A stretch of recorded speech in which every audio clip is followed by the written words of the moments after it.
सतपुड़ा के घने जंगल, नींद में डूबे हुए से ऊँघते अनमने जंगल। अभी हमारा जो चैप्टर है वो फॉरेस्ट सॉइल से रिलेटेड है, तो अभी पढ़ा रहा हूँ। पहले भवानी प्रसाद की प्रसिद्ध कविता है सतपुड़ा के घने जंगल, 4 पंक्ति उसका पढ़ता हूँ। इन वनों के खूब भीतर 4 मुर्गे 4 तीतर, पाल कर निश्चिंत बैठे, बिजन बन के बीच बैठे, झोपड़ी पर फूस डाले, गोंड तगड़े और काले, जबकि होली पास आती, सरसराती घास गाती, और महुए से लपकती, मत करती बास आती, गूंज उठते ढोल इनके, गीत इनके, बोल इनके, सतपुड़ा के घने जंगल, नींद में डूबे हुए से ऊँघते अनमने जंगल, सतपुड़ा के घने जंगल। नमस्कार, मैं मनीष कुमार और मैं आज लेकर आया हूं 8th क्लास के सेकंड चैप्टर, ज्योग्राफी का ये सेकंड चैप्टर है, और वो चैप्टर का नाम है आपका land, soil, water, natural vegetation and wild life resources. कुछ रह गया क्या? सब कुछ आ गया। मतलब हिंदी में कहेंगे भूमि, मृदा, जल, प्राकृतिक वनस्पति और वन्य जीव संसाधन। मतलब नेचर की सभी चीजों को समेट लिया ये चैप्टर। तो कुल मिलाकर इस चैप्टर में हमें क्या पढ़ना है? मिट्टी के बारे में यानी सॉइल के बारे में, वाटर के बारे में, फॉरेस्ट के बारे में और कंजर्वेशन, इन सब चीजों के बारे में। तो ये चीजें पढ़नी है। तो सबसे पहले शुरू करते हैं कि सॉइल क्या होता है, मतलब मिट्टी। What is soil? तो देखो, या लैंड की बात, मतलब थोड़ा सा फर्क है मिट्टी में और सॉइल, लैंड में और सॉइल में। तो पहले लैंड की बात करते हैं। लैंड का मतलब जिस पर हम रह रहे हैं, भूमि, वो ऊबर खाबर, ऊपर नीचे सब कुछ हो सकता है। तो लैंड मतलब भूमि को हमने क्या डिफाइन किया है? A natural resource which covers 30% of earth surface.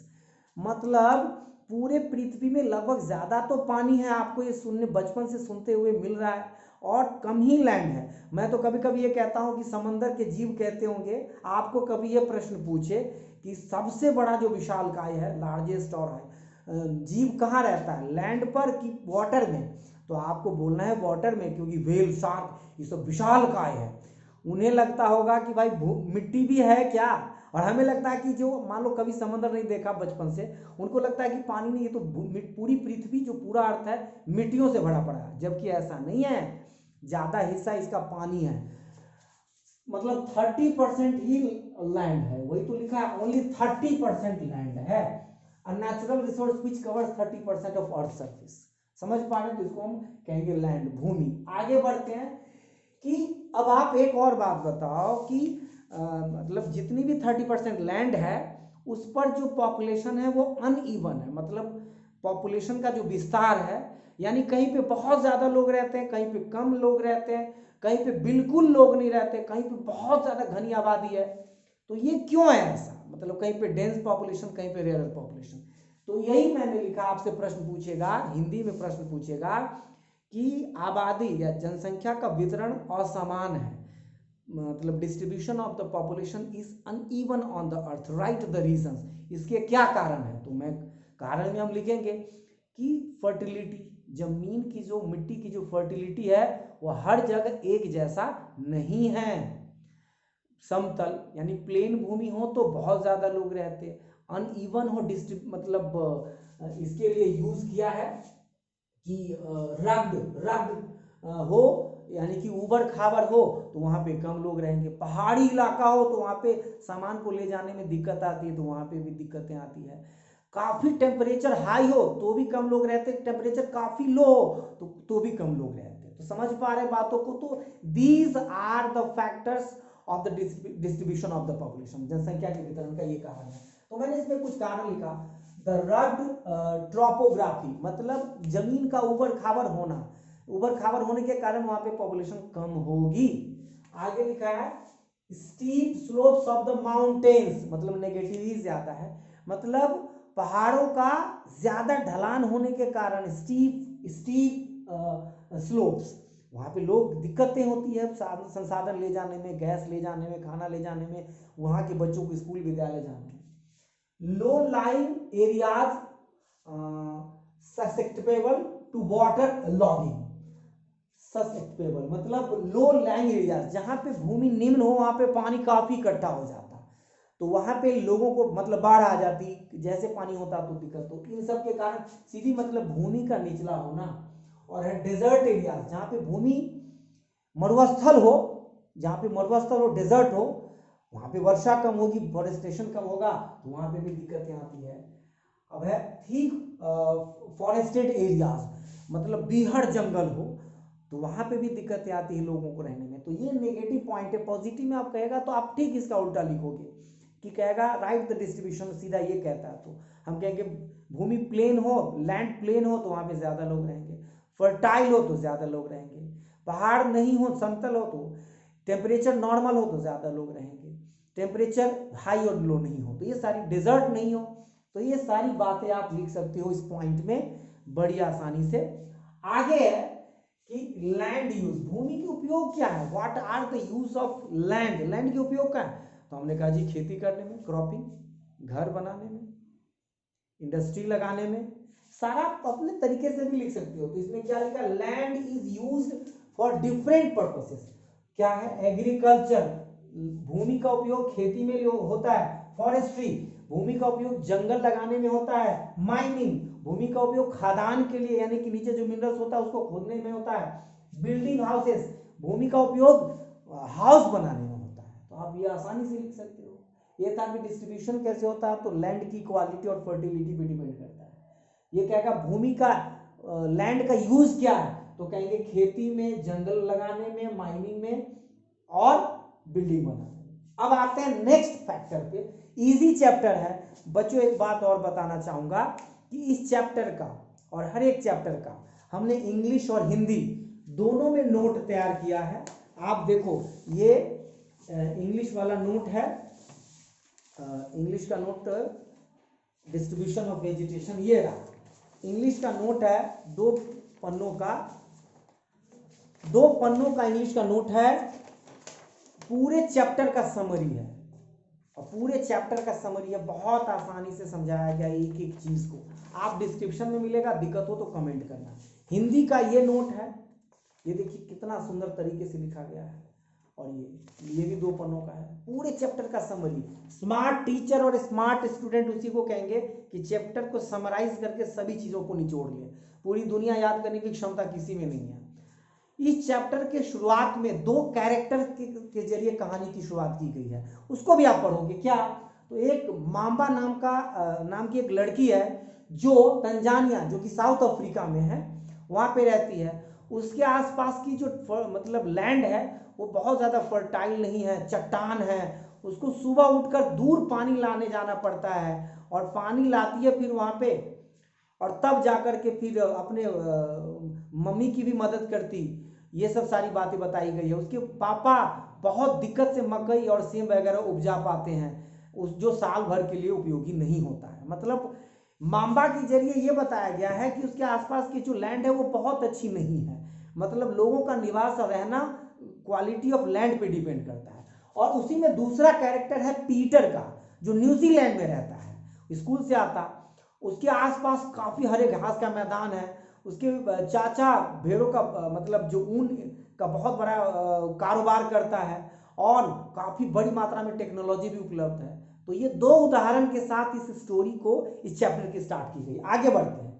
आगे the factors on which the use of land depends on, फिर वही वाली बात है कि भूमि के उपयोग को प्रभावित करने वाले कारक कौन से हैं, मतलब on which factors the use of land depends on. तो हम कहेंगे जी भूमि मतलब मिट्टी कैसी है, यानी कि टॉपोग्राफी, टॉपोग्राफी मतलब जिसको मिट्टी का जो ऊपरी लेयर है वो कैसा है। सॉइल, सॉइल का मतलब मिट्टी की क्वालिटी, मिट्टी कैसी है। इसके बाद लिखा क्लाइमेट, वहां का मौसम कैसा है। मिनरल्स, मतलब मौसम का मतलब जलवायु, यहाँ पे मौसम कहना सही नहीं रहेगा, क्लाइमेट को हम पढ़ेंगे आगे ये क्लास में। मिनरल्स मतलब खनिज तत्व, कोयला, लोहा, ये सब कितना उपलब्ध है, ऑयल।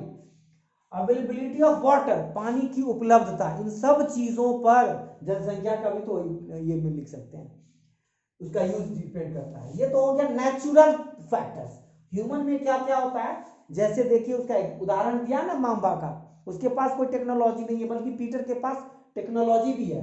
पॉपुलेशन एंड टेक्नोलॉजी, मतलब मिनरल्स है और टेक्नोलॉजी है ही नहीं उसको निकालने का, तो फिर दिक्कत होगा।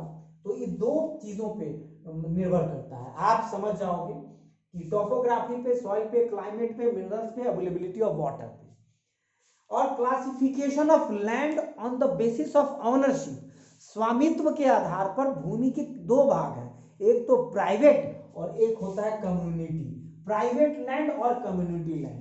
प्राइवेट मतलब निजी भूमि और सामुदायिक भूमि। प्राइवेट लैंड क्या होता है? जो हमारा अपना निजी है, जिसको हम रजिस्टर्ड कराते थे, मतलब तो इतना गज, इतना 2 कट्ठा, 4 कट्ठा, 2 बीघा, 5 बीघा, 20 बीघा, ये जो निजी लैंड है। और जो पार्क है जहाँ पे सारे लोग खेलने जाते हैं, स्कूल है जहाँ पे सारे लोग जाते हैं, बड़ा ग्राउंड है सरकारी वहाँ पे, तो ये होता है जिस पर सबका अधिकार होता है, सब लोग खेलते हैं। तो these are two classification of land on the basis of ownership. आगे पढ़ते हैं। तो अभी तक लैंड के बारे में हम पढ़ रहे थे, अब हम लैंड के डिग्रेडेशन के बारे में पढ़ते हैं, मतलब भूमि निम्नीकरण। जब कभी भी डिग्रेडेशन वर्ड का इस्तेमाल हो तो इसका मतलब होता है खराब होना। निम्नीकरण का मतलब क्वालिटी गिरना। तो जब कभी भी, चाहे वो लैंड की बात हो या सॉइल की बात हो, आप आंसर सिमिलर भी लिख सकते हो, स्लाइटली डिफरेंस होता है। पहले ये बात समझ लें कि लैंड में और सॉइल में क्या फ़र्क है, मतलब भूमि में और मृदा में क्या फ़र्क है। लैंड पूरी मिट्टी को कहते हैं, मतलब ऊपर से नीचे 2 किलोमीटर 4 किलोमीटर अंदर तक जाए सारे लैंड है, ये मिट्टी है सारा। और मृदा का अर्थ होता है कि upper layer of the land, मतलब मिट्टी का ऊपरी भाग जिस पर खेती होता है, जिस पे मोस्टली एग्रीकल्चरल एक्टिविटीज़ होते हैं, यही फ़र्क है। तो जब ये लैंड के डिग्रेडेशन की बात करें तो भी आप ये सब कॉज लिखोगे। लैंड डिग्रेडेशन कैसे होता है, जरूरी तो है किताब पढ़ के आप समझो। भूमि का निम्नीकरण मतलब मैं कहूँ कि मिट्टी, मतलब लैंड यानी कि मिट्टी कैसे खराब होता है, लैंड भूमि कैसे खराब होता है, तो आप कहोगे अधिक ओवर इरिगेशन से, काफ़ी सिंचाई करने से वो लाल होता है, उसके पोषक तत्व नष्ट होते हैं बहुत सारे। तो ये होता है ओवर इरिगेशन। ओवर ग्रेजिंग, ज़्यादा जानवरों को चराने से उसको, उसके पौधों को, घास को रूट से उखाड़ लेते हैं, ठीक है। जो वेस्टेज ऑफ इंडस्ट्रियल, मतलब जो फैक्ट्रियों से निकले कचरे होते हैं वो लैंड में मिलते तो मिट्टी की क्वालिटी को खराब करते हैं। और क्या होता है, जो फर्टिलाइजर आप इस्तेमाल करते हैं पौधों के लिए, वो भी तो लैंड को खराब करता है, अपर लेयर को, सॉइल में भी इस बात को। तो इसको मैंने पॉइंट वाइज लिखा है। ओवर इरिगेशन, अति सिंचाई, ज़्यादा पानी देना। इंडस्ट्रियल वेस्टेज, जो इंडस्ट्री से निकलने वाले कचरे हैं, उद्योगों से निकलने वाले कचरे हैं, वो मिट्टी को खराब, लैंड को खराब करता, भूमि को। स्लाइडिंग ऑफ लैंड, मतलब क्या होता है, पहाड़ों पे या ऊंचे नीचे लैंड हो तो प्राकृतिक आपदाओं के कारण वो बहुत बड़ा भाग नीचे फिसल कर चला जाता, तो उसके कारण भी लैंड खराब होता। सॉइल इरोजन, मिट्टी कटाव, मतलब पेड़ पौधे नहीं लगाने से के कारण, या खेत की जुताई करने के बाद, प्लाइंग करने के बाद उसको खुला छोड़ दिया जाए तो विंड से, वाटर से मिट्टी का ऊपरी भाग उड़ जाता, इधर उधर हो जाता, तो सॉइल इरोजन के कारण।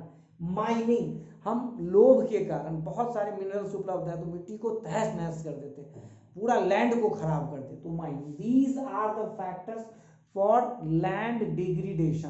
भूमि के निम्नीकरण के क्या कारण, अतिचारण, उद्योगों से निकलने वाले कचरे, स्लाइडिंग मतलब भूमि का स्लाइड हो जाना, सॉइल इरोजन और माइनिंग, दीज आर। अब है इसको रोका कैसे जाए, कंजर्व, संरक्षण, कंजर्वेशन ऑफ लैंड। तो ये जो पॉइंट है ना उसका ठीक उल्टा लिखना, ये नेगेटिव है, पॉजिटिव क्या उल्टा, ओवर इरिगेशन यानी कि इरिगेशन को कंट्रोल किया जाए। बिना सिंचाई की खेती तो नहीं हो सकती, केवल वर्षा पर निर्भर नहीं रह सकते, हालांकि वो बेस्ट तरीका है नेचुरल का, लेकिन कंट्रोल मात्रा में सिंचाई किया जाए, नियंत्रित। इंडस्ट्रियल वेस्टेज को मैनेजमेंट किया जाए, मैनेजमेंट करके मतलब उसका कोई दूसरे चीज में कन्वर्ट करें, नदियों में नहीं फेंके, मिट्टियों में नहीं घोलें। स्लाइडिंग ऑफ लैंड, सीढ़ी नुमा, पहाड़ों पर टेरेस्ट्रियल खेती करके उसको कम किया जा सकता है। सॉइल इरोजन, पेड़ पौधे लगाकर खेत की जुताई करने के बाद उसको खोलना नहीं है, छोड़ना नहीं है, तो उसको कम करके, सॉइल इरोजन को खत्म करके। माइनिंग, माइनिंग नए अत्याधुनिक तरीकों से या कम से कम करके, एकदम से तहस नहीं करना। तो दीज आर द फैक्टर, इसको हम पॉजिटिवली लिखेंगे तो कंजर्वेशन ऑफ लैंड याद हो जाएगा।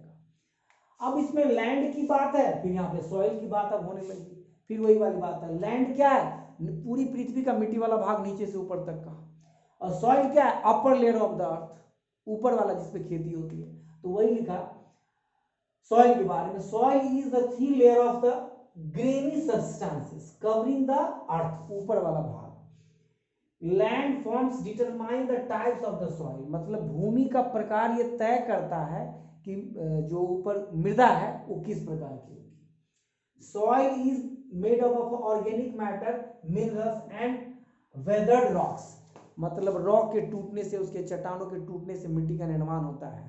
तो ये सारे आपको ये भी पूछेगा। तो सॉइल के बारे में, अपर लेयर ऑफ लैंड के बारे में पढ़ रहे हैं। फैक्टर्स ऑफ सॉइल फॉर्मेशन, मतलब मिट्टी का निर्माण कैसे होता है। मिट्टी के निर्माण यानी कि मृदा के निर्माण में कारण कौन कौन से, कारक कौन कौन से हैं? मृदा यानी कि सॉइल।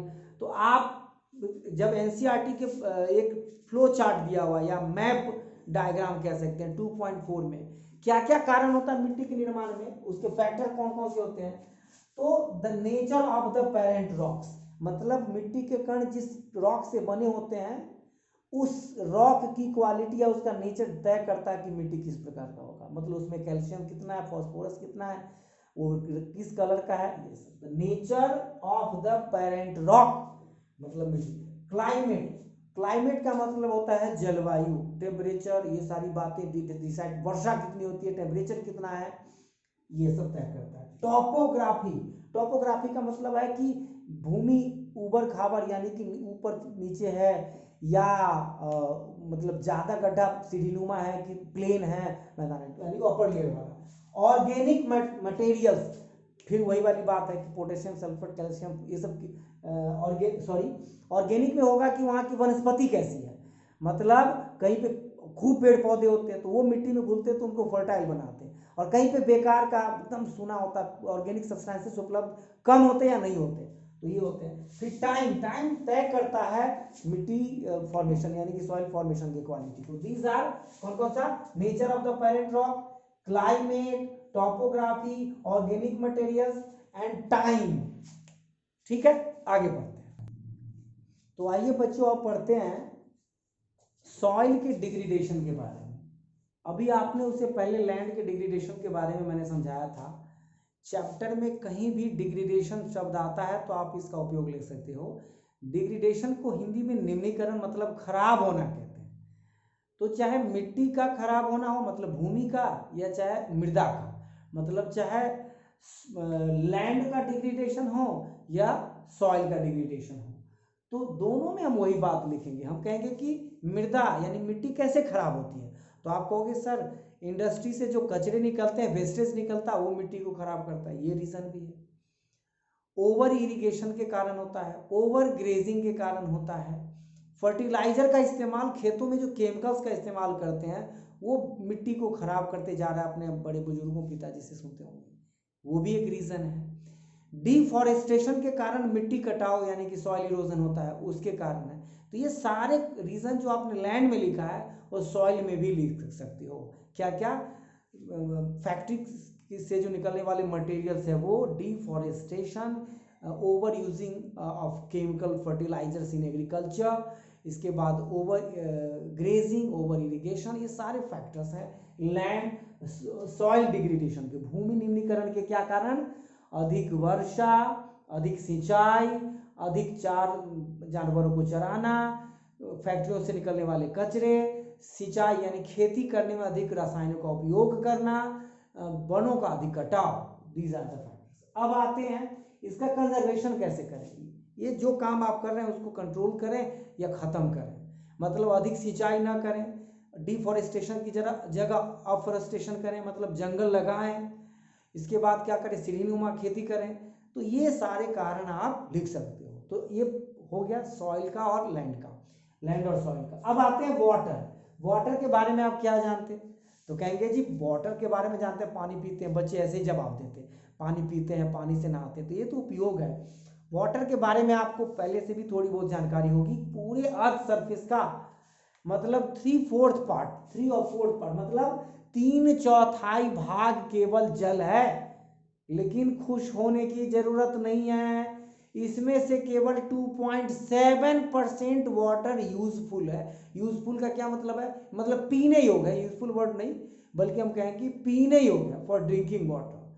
मतलब पूरे अर्थ सरफेस का 3/4 पार्ट यानी 75 लगभग 75% वाटर है, उसमें से पीने योग्य ड्रिंकिंग वाटर कितना है, ओनली 2.7%, बहुत कम मात्रा। लेकिन उसमें से भी 70% वाटर बर्फ के रूप में अंटार्कटिका और ये बड़े बर्फीले जगहों पर जमा हुआ है। कहां तक आ गए, only 1% of fresh water is being used for drinking. मतलब फ्रेश वाटर में से, स्वच्छ जल में से या पीने योग्य जल में से मात्र 1% जल का उपयोग पीने में होता है। क्या कहा मैंने कि पूरे अर्थ सरफेस का 3/4 पार्ट वाटर है, मतलब ज्यादा पानी है, भूमि कम है। इसके बाद मैंने क्या कहा कि उसमें से 2.7% ही पीने योग्य है, ड्रिंकिंग है। उसमें से भी 70% वाटर बर्फ के रूप में जमा हुआ है और only 1% water is being used as drinking water, मतलब पीने योग्य में होता है। अब आगे आते हैं वाटर साइकिल। आप जल चक्र के बारे में, जहां कहीं भी साइकिल इस्तेमाल हो तो साइकिल का मतलब है घूम के वहीं आना, मूव एक जगह से स्टार्ट किया, जैसे पार्क में कोने से दौड़ना शुरू किया फिर वहीं आया, तो उसको हम कहते हैं साइकिल, वाटर साइकिल, चक्र, जल चक्र। तो जल चक्र क्या होता है, सी वाटर मतलब समुद्र का पानी वेपर बन के एवोपरेट होकर वाष्पीकृत होकर, मतलब सूरज की तेज गर्मी से वेपोराइज होकर बादल फॉर्म होता, बादल का निर्माण कर लेता और बादल क्लाउड बनता, और क्लाउड हवाओं के जरिए जहां तहां फैलता और वो बारिश के रूप में धरती पे गिरता, और धरती पे गिरने के बाद नदी नालों से वो फिर समंदर में जाता, फिर समंदर में फिर वेपोराइज होता, एवोपरेट होता और बादल बनता, फिर बादल बन के फिर नीचे गिरता, नदी नालों के जरिए समंदर में गिरता। ये चक्र चलता रहता है, इसलिए वाटर एक रिन्यूएबल सोर्स ऑफ एनर्जी है, नेचुरल रिसोर्स है। रिन्यूएबल का मतलब इसको फिर से प्राप्त कर सकते हैं जितना उपयोग। तो समझ पा रहे वाटर साइकिल, वाटर साइकिल का मतलब एवोपरेट होके बादल बनना, बादल बन के नदी नालों में बारिश होना, बारिश का पानी नदी नालों रिवर्स के जरिए सी में जाना, समंदर में जाना, समंदर बन के बादल बनना। This is the process of water cycle, you can write easily अगर आप पढ़ोगे तो। अब आगे बात आती है कंजर्वेशन ऑफ वाटर रिसोर्स, मतलब फिर वर्ड आ गया कंजर्वेशन, कि जहां कहीं भी कंजर्वेशन का मतलब पॉजिटिव शब्द होता है बचाव, उसका बुद्धिमत्ता यानी कि अपने विवेक और विजडम से उपयोग करते हुए अपने आने वाली पीढ़ी का भी ख्याल करना, जनरेशन का, और नेचर को भी बचा के रखना। तो वाटर का कंजर्वेशन कैसे करेंगे, तो पानी का वेस्टेज कम करें, मतलब इरिगेशन में हम लिमिट मात्रा में करें, ड्रिप का इस्तेमाल करें जहाँ पे ज़्यादा हाईली एवोपरेट होता है, मतलब अधिक से अधिक एफोरेस्टेशन, पेड़ लगाकर पानी नमी को बचाया जा सकता है, अधिक पेड़ लगने से बारिश भी होती है, और केमिकल का इस्तेमाल कम से कम करें, जैसे नदी का पानी दूषित होता है, फैक्ट्रियों से निकलने वाले कूड़े करकट को नदियों में न फेंकें, इसलिए नमामि गंगे भारत सरकार की एक ड्रीम प्रोजेक्ट है, जिसके कारण वो इस प्रोजेक्ट का पर्पस है गंगा को सफाई करना। तो ऐसे परियोजना और ऐसे स्टेप्स लेकर वाटर को कंजर्व किया जा सकता है। अब आगे बढ़ते हैं, तो आइए बच्चों बायोस्फीयर यानी जैव मंडल के बारे में समझते हैं। बायोस्फीयर क्या होता है, बायोस्फीयर मतलब जैव मंडल, जहां पे एनिमल्स रहते हैं, जहां पे उसको सही क्लाइमेट मिलेगा वही रहेगा ना।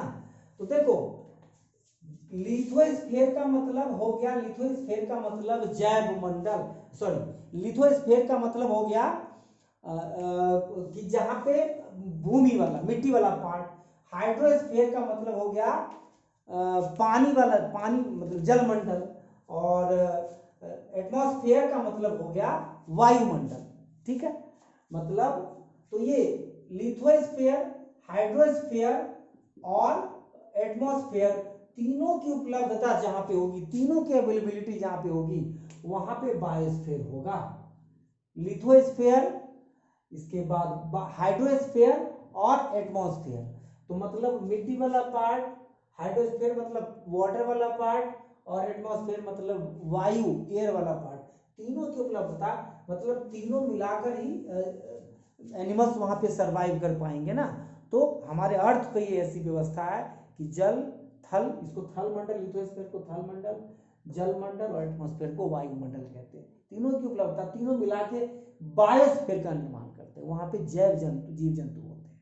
समझ में आ गई बातें। नेक्स्ट है इकोसिस्टम, मतलब परितंत्र। इकोसिस्टम क्या होता है कि एक जीव दूसरे जीव पर निर्भर होता है।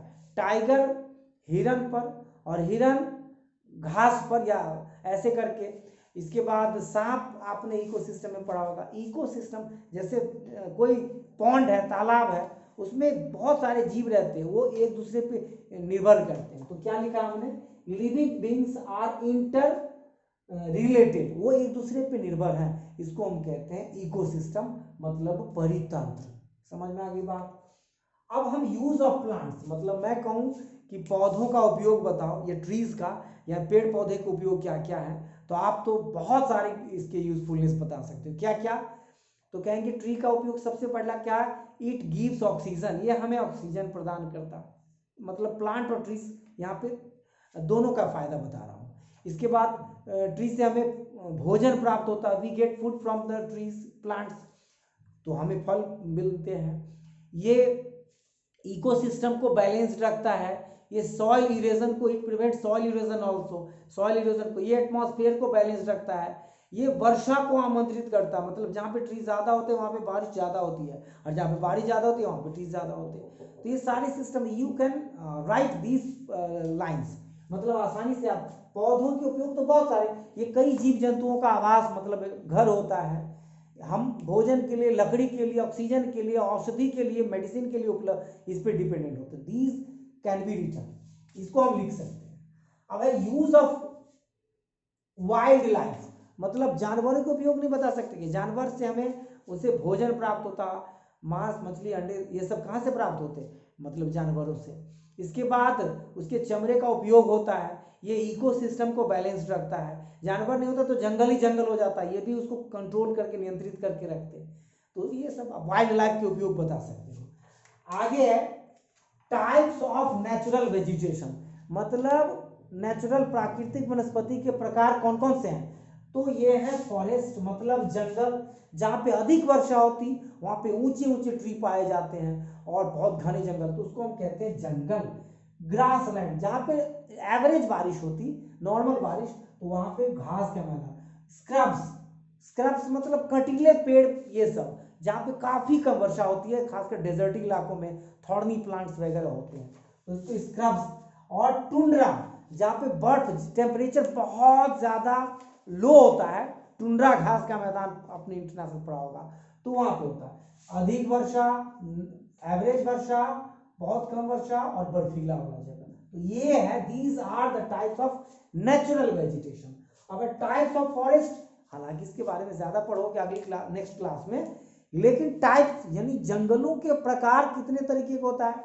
एक होता है एवरग्रीन फॉरेस्ट, सदाबहार। सदाबहार का क्या अर्थ है, मतलब जहां जिसकी पत्तियां गिरती नहीं है, मतलब हमेशा हरा भरा, या गिरती भी है तो अल्टरनेट, एक साथ विराम नहीं होता, तो उसको हम कहते हैं सदाबहार वन, अधिक वर्षा वाले क्षेत्र में जहां पे काफी हैवी रेन होता है। और एक होता है डेसिडियस, यानी पर्णपाती हिंदी में।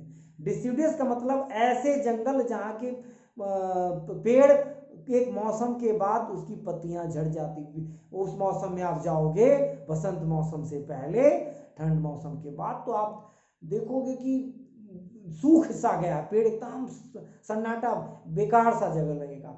तो ये मतलब दो प्रकार के फॉरेस्ट, एक एवरग्रीन और एक डेसिडियस। एवरग्रीन मतलब हमेशा हरा भरा, डेसिडियस मतलब साल में एक बार उसकी पत्तियां गिरती है। आगे बढ़ते हैं, अब हम पढ़ते हैं कि reasons of extinction of great natural resources, मतलब जो हमारा प्राकृतिक संसाधन है वो विलुप्त कैसे हो रहा है। जंगलों का सफाया हो रहा है, जानवर बहुत सारे स्पीशीज खत्म हो गए, तो इसके क्या कारण है वो पढ़ते हैं। तो सबसे पहला कारण है डिफॉरेस्टेशन, जंगलों का कटना। मतलब हम व्यापार के लिए या अपने उपयोग के लिए जंगलों को अंधाधुंध काटे, डिफॉरेस्टेशन का मतलब होता है जंगलों को अंधाधुंध काटना, इसके कारण ये विलुप्त हो रहे हैं। सॉइल इरोजन, मिट्टी के कटाव के कारण, मैंने बताया था कि मिट्टी की ऊपरी लेयर का हट जाना। कंस्ट्रक्शनल एक्टिविटीज, मतलब बहुत ज्यादा इंडस्ट्री लगाना, बहुत ज्यादा निर्माण करना, तो जिसकी उसकी जो प्रकृति है, नेचुरलिटी, वो खत्म हो जाती है।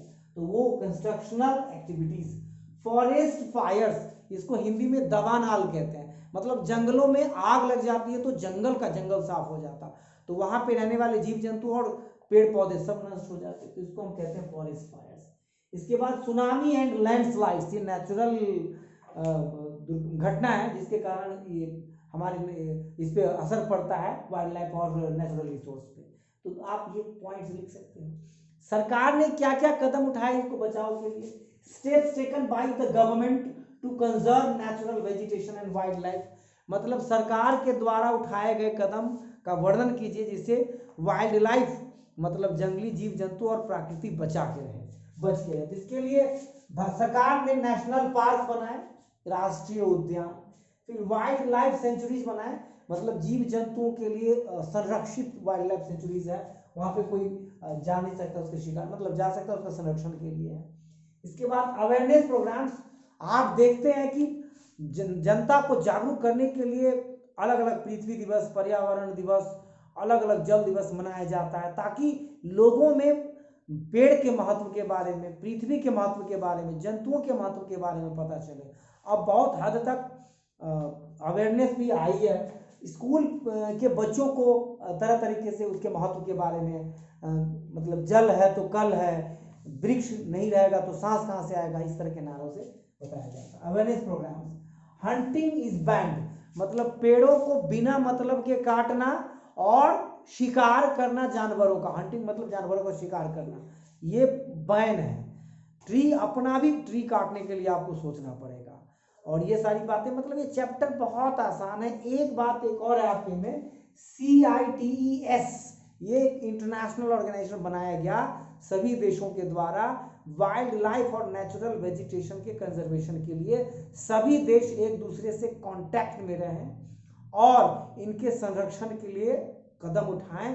तो इसके लिए CITES और अंतर्राष्ट्रीय संस्था की स्थापना, ऑर्गेनाइजेशन की स्थापना की गई। तो इस प्रकार इस चैप्टर में आपने सॉइल के बारे में, लैंड के बारे में, वाटर के बारे में और वाइल्ड लाइफ सेंचुरीज के बारे में, वाइल्ड लाइफ मतलब जंगली जानवरों और ट्रीज के बारे में पढ़ा। In this way this chapter has been completed. Thank you very much.